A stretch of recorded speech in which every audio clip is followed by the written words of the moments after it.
안녕하세요. 정경수입니다. 해인시대의 밝은 세상을 수리로 예언하는 임선정 율려방송을 시작합니다.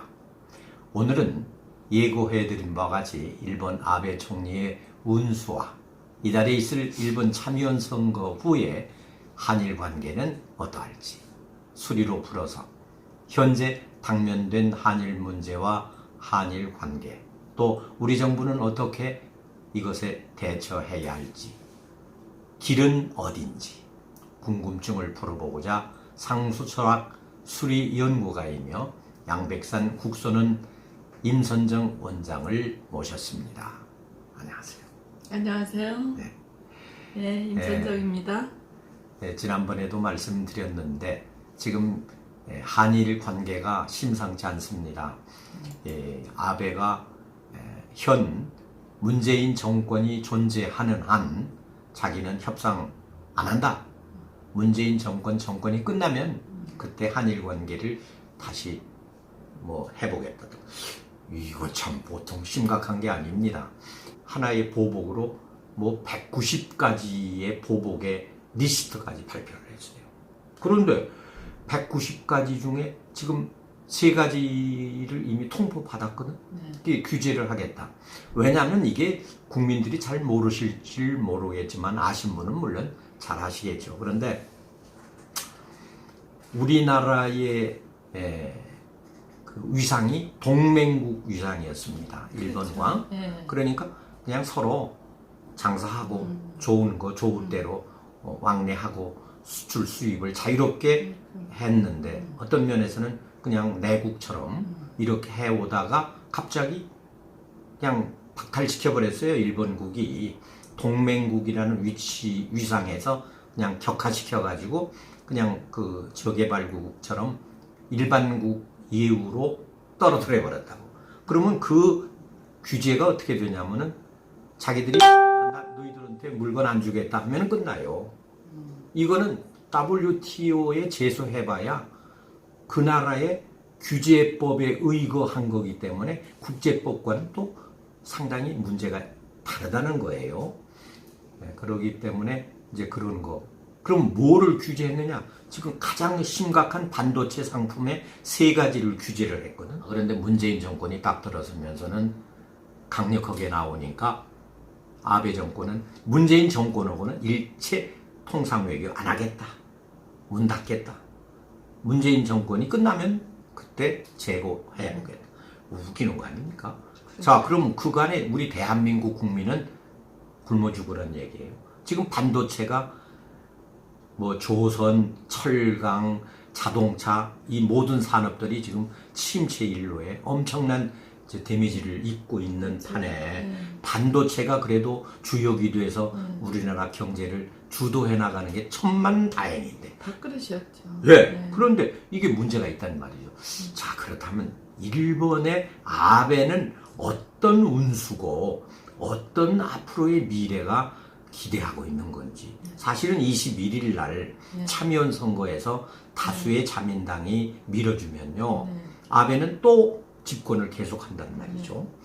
이런 거 등등이 굉장히 국민 여러분이 궁금해 하실 것 같고 또 거기에 따르는 여러 가지 문제가 우리에게 미래에 대두되고 있어요. 우리 임선정 원장께서 수리적 측면에서 좀 풀어보시길 바랍니다. 네, 한번 거기에 대해서 좀 보겠습니다. 그러면 먼저 그 일본의 기해년의 운수가 어땠나. 그렇죠. 지난번 방송을 보지 못하신 분들도 있으셨을 테니까 지난번에 그 우리가 G20 정상회담에서 일본에 대한 얘기를 조금 하긴 했었어요. 약간 그런데, 비쳤죠.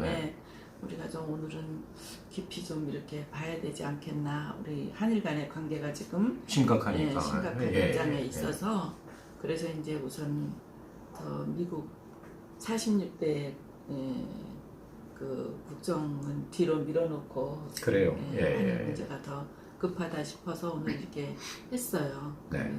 일본의 이제 2019년 운세는 지난 방송에서도 말했듯이 같으면서도 그 다른 형태가 같이 있어서 싸우는 수다 그랬어요. 그래서 두 사람이 같이 살면서 뜻이 안 맞는 상태라고 했지요. 그래, 상급과 불신의 사회 상태를 근본적으로 뒤집어 바꿔놓는 것이 혁명이다 그랬어요. 그 우리 한일 관계의 문제도 그쪽의 입장에서 볼 때에는 진짜 하나의 그 자기네들이 그 혁신해야 할 문제인지도 모르는가 봐요. 그래서 혁신을 굉장히 요구하는데 후회할 것이 없다고 하네요. 그래서 국민이 신임하고 있어서 신념을 갖고 혁명을 단양해도 성공한다 그랬어요. 그래서 일본이 올해 운수가 그렇다고 연초에도 얘기를 했고 지난 방송에서도 약간 이제 그런 걸 좀 비춰놨었죠. 네, 그렇다면은 일본의 지금 이제 98대의 네. 아베 수상이 정권인데 네. 아베 수상 정권의 네. 앞으로의 운수가 그렇게 강합니까? 그 일본이 지금 이제 아베가 98대 이번에 앉은 자리가 98대에 앉은 자리의 정권이에요. 그래서 네. 수루는 외곽 내유한 수다 해가지고 겉으로 굉장히 외면적으로 강한 수예요. 그래서 자부심이 무척 강하지요. 그래서 인하를 좀 못하는 수가 되기도 해요. 그래서 그 의지가 강한 만큼 활동력도 강하고 명성도 있는데 국내적으로 자부심이 강하다 보면은 쉽게 충돌하고 또 충돌하다 보면 난관도 있을 수 있는 거예요. 그래서 그 98수라는 수 자체로는 이 8수가 굉장히 강한 수잖아요. 강한 수이나 너무 강하다 보면 부러지는 거고 또 적이 생겨지는 거고 하는 거거든요. 그래서 충돌이 될 수가 있어서 늘상 안으로나 밖으로나 인하해야 하는 그런 적이다 그랬거든요. 그래서 국내적으로 인하와 협력이 굉장히 필요한 수다 그랬어요. 네. 그래서 이 지금 아베 수상의 정권의 그 대상을 보니까 군뱅이가 매미로 변하는 상이다 해가지고 옛 것을 버리고 새 것을 취하는 수로 주변 사람들과 서로 좀 등지고 있었고 고독하게 지냈던 것들도 지금 이제 동지를 만나서 어떤 성의를 가지고 허물 없이 뜻을 이뤄가는 때다 그랬어요. 그러나 소인을 가까이 하고 있으면 군자와 친교의 기회를 잊어버린다고 합니다. 그래서 소인과 군자는 양쪽에 함께 한 클럽을 만들 수가 없다고 합니다. 그러니까 이런 때에는 소인은 좀 가까이 하지 말고 대인들과 이렇게 해야 그 일본의 국군이 성장을 하고 좀 변화할 수 있는 그러한 기운이 있다고 하네요. 자, 그렇다면 일본의 국군은 네. 앞으로 어떻게 봐야죠? 수를 보니까 일본은 자체 이름도 뭐 밝음을 상징하는 태양이잖아요. 네? 밝음을 상징하는 수로 밝음을 이어받아서 널리 천하를 밝게 비춘다고 하네요. 그래서 황금빛으로 빛나는 대지에 중앙에 디디고 서 있는 상이다 그래요. 그래서 중도의 도를 지키면 어디 편에 이렇게 막 속하지 말고 일본은 좀 중도를 지키면 크게 성공하고 크게 좋은 일이 있다 그랬어요. 근데 사실 아베가 정권을 잡고 네. 국방비 예산을 엄청나게 증강을 해서 네. 지금 국력을 네. 국방력으로 네. 굉장히 많은 변화를 주고 있어요. 네, 지금 그렇죠. 그것을 네. 혁명이다 또는 혁신이다 네. 뭐 그렇게 얘기를 할 수도 있겠지만 네, 굉장히 우방인 많이, 네. 우리나라나 중국이나 모두가 뭐 말할 수 없이 불안하죠. 네. 일본이 옛날에 그렇죠. 어떤 나라였어요. 네. 막 그런 것을 웃으면서 다독이며 등을 쳐주는 게 트럼프야. 네. 그러니 이게 웃기는 자꾸 거예요. 힘을 주고 있죠. 예. 네. 자, 이런 아베가 21일 날 참의원 선거 후에 네. 존속할까? 막 그것도 우리 희망인데 네. 미안한 얘기지만은 네. 어떻게 될까요? 그래서 참여연 선거 후에 아베 정권이 어떨까를 한번 봤어요. 네. 근데 그 유아한 인격자가 정당한 지위에 있어서 지성으로 나라의 일을 임한다 그러네요. 그래서 허물이 없다 그랬어요. 그러니까는 아베 정권이 아마 유지를 아직은 할 수 있는. 예, 그러면 21일 날 참여연 선거는 우리가 기대할 이유가 없네. 네, 없어요. 어떤 면에서는 사주가. 네. 그럼 아베 총리의 사주 운수를 좀 한번 직접 살펴보죠. 그렇죠. 네? 그것도 중요하죠. 네. 왜냐하면 그 아베 기운 사주 운수가 좀 어떤가를 봐야 일본과 우리가 어떻게 가야 하는지도 있으니까. 그 아베 총리의 그 생년월일이 54년 9월 21일생이에요. 54년. 그러니까 갑오생 말띠네요. 그래서 개유월 경진일에 났는데 시가 없으니까 사주가 아니라 삼주가 된 것 같아요. 씨는 알 수 없고. 그러니까 삼주만 세 기둥만 가지고, 그러나 이제 자기 태어난 날이 자기 운명의 중요한 자기 자신이니까 그것과 이제 이 뭐 당중의 일들은 뭐 시에 있는 건데 그러나 이제 자기 태어난 날이 중요하고 그 태어난 달이 중요하고 하니까 그걸 가지고서는 이게 명수와 운수를 가지고 그 아베의 운명을 한번 보겠습니다. 예. 그래서 이제 이 경진날 태어났다라는 거는 경금의 이제 어두운 기운을 그 옆에 진 6월 9월이지만 절기가 안 돼서 8월에 태어났어요. 8월 절기로 봐야 돼요. 그러면 진유가 합금을 해서 그 한층 맑고 격을 높게 한 그 운명이다. 그리고 갑오생으로 그 갑목이 그 밑에 있는 화가 화를 이제 도와가지고 갑오생이니까 금을 단련시키잖아요. 불기운이 있는데 이 경일 태어난 단련을 시켜가지고 금상첨화에 그야말로 잘 단련된 그 아주 훌륭한 그런 성검이다 할 정도로 강직한 그런 기운을 가지고 있다 그래요. 그러나 이제 그 자기 그 운명상 자존심도 강하고 투쟁심도 강하고 또 투기유행 뭐 그런 거에 또 그 강한 성품으로 이제 올곧게 가야지 투기나 유행 이런 기운도 또 있어요. 투기심도 많고 그런 시리의 눈이 어두워지면 국내외적으로 손실을 초래할 수 있는 거다 그랬어요. 지금 우리 한일 간의 문제도 그러한 자기 그 성품상에서 어떤 실리적인 거를 이제 따지다가 보니까 저런 일이 나올 수도 있는 얘기인 거거든요. 그러나 이 아베가 자기 지기 싫어하고 아나무인적인 승부욕이 강한 운명이에요. 그래서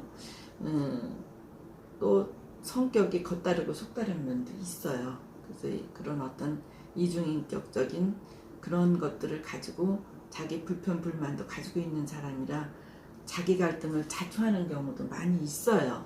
그래서 강자한테는 강하고 또 약자한테는 약한 성격이에요.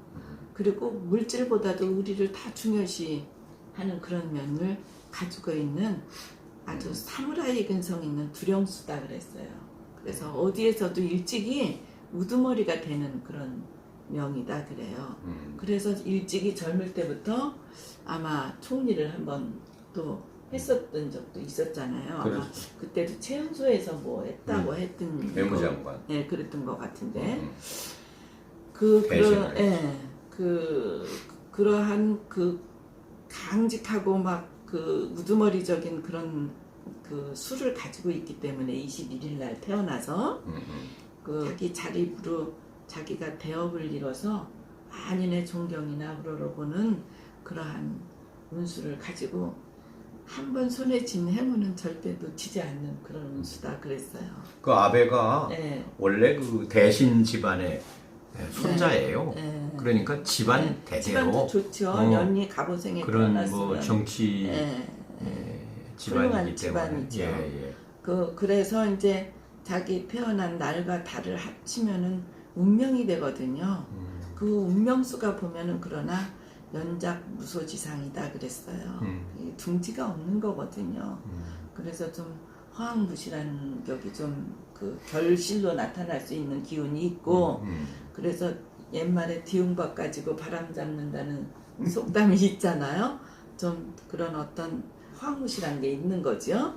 그래서 약자한테는 약간 의로움이 있어서 그래도 사람 간의 인심이나 그런 것들은 좀 얻어요. 그리고 항상 자기 손해보는 일도 또 많이 하고 그래서 어떤 때는 자기 앉을 곳이 없다 할 정도인 운명의 그 자기 성품이나 자기가 가지고 있는 능력 한계나 이런 거에 비해서는 맑고 흐린 게 일정하지가 않고 이제 높낮이가 평범하지 않아서 운명상 굴곡을 겪을 수 있는 그런 것들도 좀 따른다 그래요. 그래서 투기성 모험심도 이게 굉장히 강한 운수라 성공을 거두기도 하지만 그로 인해서 실패도 따르는 운수라서 운명의 투기, 모험, 독선 이런 것들은 굉장히 조심해야 하는 수양이 필요한 사주다.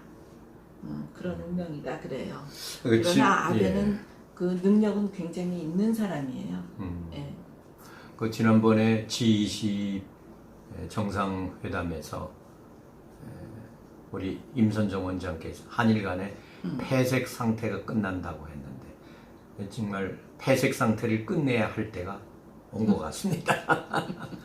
이런 한일 무역 규제를 받고 있는데 한일 관계가 그러면 이게 험난한 것 같아요. 지금 뭐 아까도 머리에서 잠시 말씀드렸지만은 네.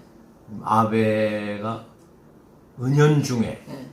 우리 문재인 정권이 끝나면은 통상 문제를 다시 재론해 보겠다. 네. 규제를 검토해 보겠다 하는 얘기가 지금 나오고 있거든요. 네. 본인이 직접 발표한 건 아니지만은 이건 벌써 뭔가 계획적인 거 아니냐. 또 이 문제는 의외로 트럼프한테 협의를 해서 트럼프 쪽에서 그러지 말고 풀어라. 또 해서 또 할 수 없이 풀을 수 있는 아베가 될 것인가. 이거 참 우리가 이렇게 더럽게 됐습니까? 수를 봤어요. 예. 수를 봤더니 사람 간에 해결할 수 있는 거는 무슨 협상이나 뭐 이런 거 가지고 될 일은 아닌 것 같아요. 그렇죠. 예. 감정싸움. 예. 지난번에 폐색 상태가 끝난다 그랬잖아요. 근데 이제 폐색 상태를 이제 끝내야죠, 한일 간에. 그죠? 그렇죠. 아이고, 이거 역사, 흘러간 역사 속의 모든 사안이 우리 발목을 잡고 있는데. 그런 과거를 청산하지 못하고 잊어버리자는 얘기가 아니에요. 막혀가지고 있었잖아요. 그 역사로 두어야 되는 거지. 그렇지. 지금에까지 그런 거를 왔다는 건 옳은 거는 아니었었어요. 다 우리 잠재의식적으로 우리들의 어떤 이성적인 생각이 아닌 그런 뭐에서 이렇게 와져지는 게 있는가 봐요. 그러니까 그때에 억울했던 그 조상들이나 그 신들이 행원을 못 하고 있는 것 같아요. 예? 그래서 오늘도 개를 한번 봤더니 적은 것으로 큰 것을 바꾸는 상이다 그랬네요. 그러나 우리가 개를 보니까 한정된 마음으로 기뻐함이 있으니 신과 조상에게 간소하나마 참회와 감사의 제사를 올리면 허물이 없다 그랬어요. 그러니까 이거는 꼭 우리 이성적인 그 생각 이상의 어떤 우리 그 호국 영령들이라든가 우리 우리 삼일 정신의 그러한 영혼들이 해온되지 못한 게 뭐가 있나 봐요. 한이 담겨 있겠죠. 있나 봐요. 그래서 그런데 우리가 참여해야 할 것과 감사해야 할 그런 것들을 좀 해야 하나 봐요. 지금 일본이 우리나라의 한반도의 통일을 그렇게 갈구한다? 원하지 않는 것 같아요. 그렇잖아요. 또 그럼요. 우리 힘이 세지면은 결국은 우리가 머리를 숙이는 한이 좀 있더라도 내실을 강화시키고 단합된 모습으로 국가 발전에 기여한다면은 강국이 되니까 네. 그때는 일본도 꼼짝 못하지 않겠느냐. 네. 근데 지금 뭐 어슬프게 3만 불 시대에 돌입했다고 해가지고 우리가 너무 방관 내지는 오만해져서는 안 되겠다. 막 이런 것도 우리가 한번 염두에 두셔야 할 것 같습니다. 지난번 우리 그 문재인 대통령 그 운수를 올해 봤을 때 네. 굉장히 어려움이 있어가지고 막 버텨서 가야 한다라고 했잖아요. 지금 그러한 것들을 다 이렇게 겪고 계시는 거거든요. 네. 이 얘기를 네. 한없이 할 수도 없는 거니까 네. 오늘은 이것으로 네. 해인 시대의 네. 수리로 밝은 세상을 예언하는 네. 우리 임선정 율려방송을 네. 끝내도록 하죠. 네. 여러분 참 고맙습니다. 네. 끝까지 시청해 주셔서 네. 좋으면 좀 좋다고 좀 찍어주시고 격려의 말씀도 보내주시고 좀 관심을 많이 기울여 주셨으면 좋겠습니다. 네. 그리고 끝까지 시청해 주셔서 감사합니다. 네, 수고하셨습니다.